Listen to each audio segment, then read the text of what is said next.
All right, so here's part 2 of my video. So we're still talking about our two-step equations, and in the last video, we kind of walked through how to solve this problem.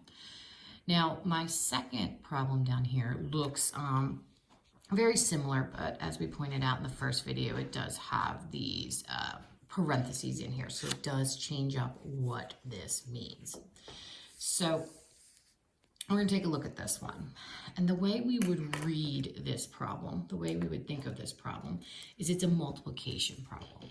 There is no symbol between the 4 and the parentheses, but really you could think that there's a little multiply problem in there, a little multiply symbol.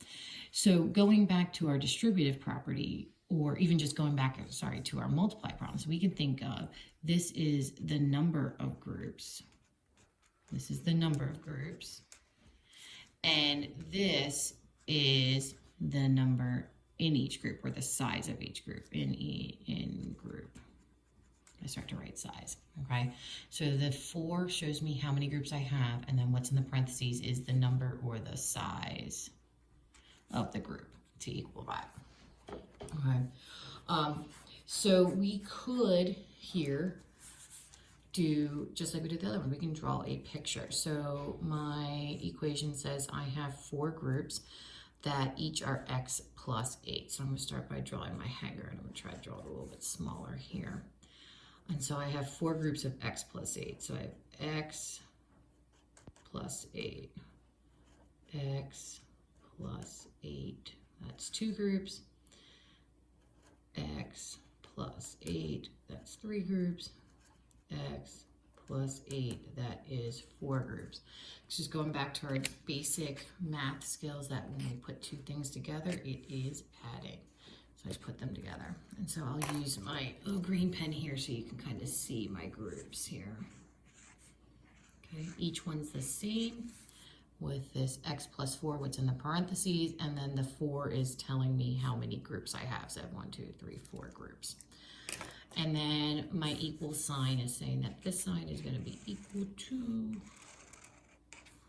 100. All right. So again, we're trying to find the size of one group. So there's definitely a lot of different ways that we can do this. And the first way we can do it is we can see, all right, we have 4 groups. We want to know the size of the group first. So if I divide my groups up, separate out my groups into equal pieces, I have to take my 100 and separate it into equal pieces. So I'm going to take my 100 and I'm going to divide it or give it out to those 4 groups. So 100 divided by 4 is going to give me 25. So that means this piece is 25, and this one's 25, and this one's 25, and this one's 25. All right.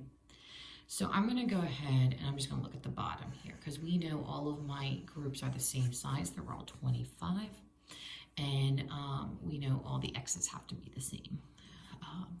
So I have left here that 1x plus an 8 is going to be equal to 25. I'll move this up a little bit so you can see.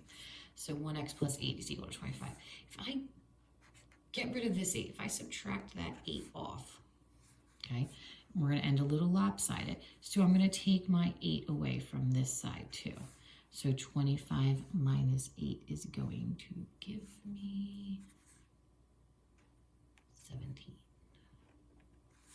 So now I'm left with x is equal to 17. So my answer here is x is equal to 17. And if I did that for each of them and got rid of it, I would get 17 for each of them. Okay? That is one way to use the hanger diagram to solve this equation. Now, I'm going to real quickly draw us another hanger diagram.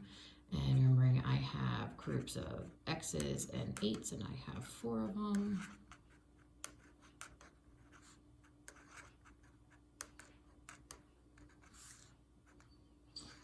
Hang on a second. Equal to 100. All right, so another quick, just little sketch of my diagram.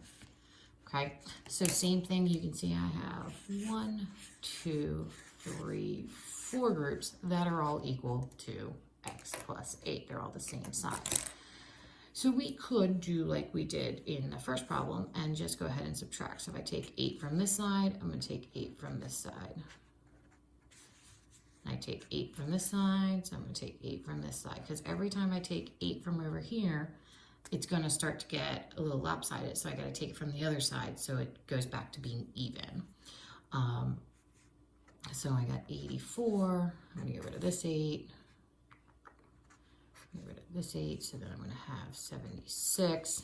And I'm going to get rid of this 8.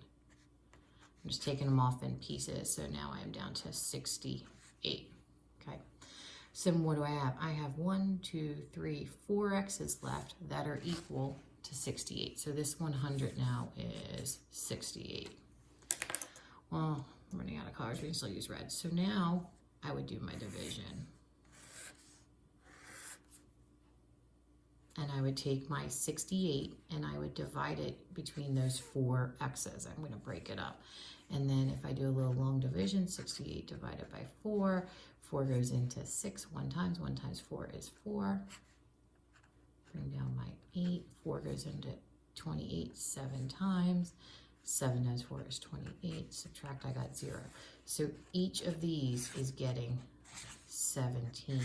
So just another way that I got x equals 17.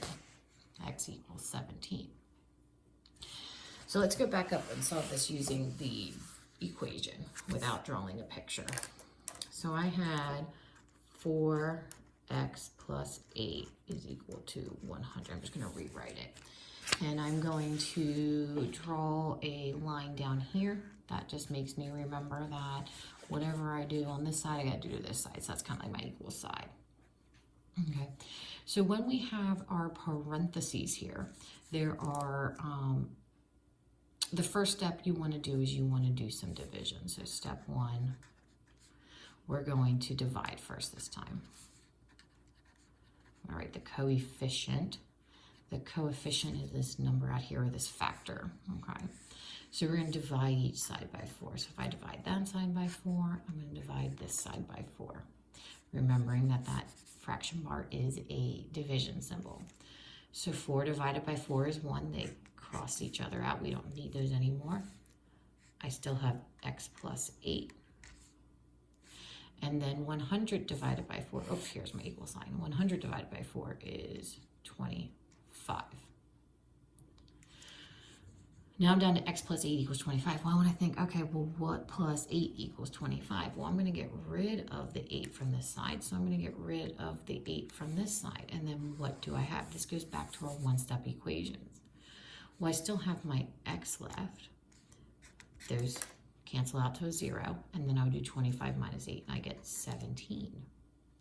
So my second step there, my step number 2, is to subtract. Or we can say it is, if you have a negative number, it might make sense. We're going to add the opposite to each side. So it's just kind of a reverse of what we did. So here we divide first, then we subtract or add the opposite. And then on the other ones, we do vice versa. We add or subtract first, and then we do the division. And you would get to your answer here. We got 17, 17, 17. Now the last thing to show you real quickly is you could have, okay, so I'm rewriting my equation. If you wanted to distribute it first, so remembering when you distribute, you want to give this number outside the parentheses to each of the pieces inside. You could have done 4 times x, so I had 4x. And then giving that 4 to the 8, 4 times 8 is 32 equals 100. And then from here, solved it the way we did with the other ones. We could have added the opposite or subtracted whatever we want to say, because it's the same thing, and had 4x is equal to 68, and then done the division. Equals 17. So I got 17 4 different ways, and your job is going to be to figure out which way you like the best.